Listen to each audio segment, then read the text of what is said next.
I'd like to talk to you today about a news story which at first seems to offer promise.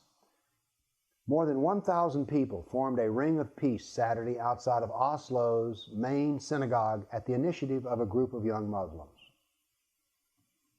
Well, the problem starts with the headline itself. There were 50 Muslims who showed up, and there weren't 1,000 people there altogether at all. So the crowd wasn't large. Now, that's not the Muslims' fault.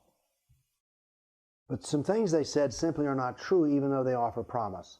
First off, they want to show that Islam is about love and unity.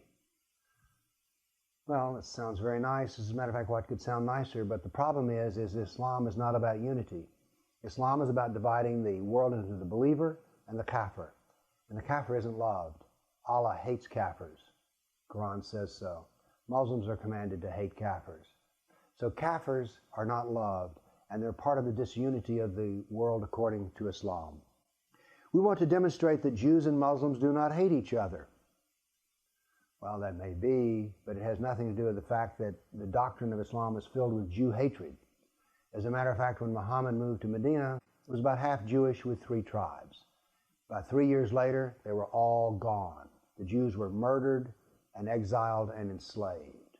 So Muhammad didn't like Jews at all. And as a matter of fact, a large percentage of the Quran written in Medina is filled with Jew hatred. So Muslims may not hate the Jews, but Islam does. We do not want individuals to define what Islam is for the rest of us. Well, these individuals they're referring to are jihadists, in particular probably the jihadists that killed some Jews the week before. You see, here's the deal. No one defines what Islam is. Muhammad and Allah define what Islam is. This is not some convention where they can all vote on the Constitution of Islam and change anything. Islam is predefined by Allah in the Quran and Muhammad in the Sunnah. There are many more peacemongers than warmongers.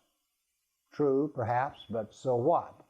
Let me give you an example of the United States. During the Second World War, the United States was at war in the Pacific and Europe. We were totally at war. And yet only 10% of America was involved in the military. 1 in 10. So there were more people not at war than at war, and yet we were fully at war. This is the reason that jihad is not an individual obligation. It's just that the ummah, the group, the community of Muslims has to furnish all the jihad that's needed, but it's not an individual obligation. Now what this article seems to promise is like, oh, there's nice, peaceful young Muslims. They're going to form a nice, peaceful Islam, so we can ignore all of these evil things that we hear with jihad and relax, because the young amongst Muslims are going to create a wonderful thing. It's interesting, but in general, when you watch the immigration patterns in Europe, the native Muslims, the ones who are born there, the longer they've been there, the more violent they become and the more extreme they become. So there are changes happening within Islam, but they're going in the wrong direction. And again, Muslims don't vote on what Islam is. Muhammad and Allah have already done that. So here we see another example of something that seems to be heartwarming, but in truth may promise something but delivers absolutely nothing. Thank you.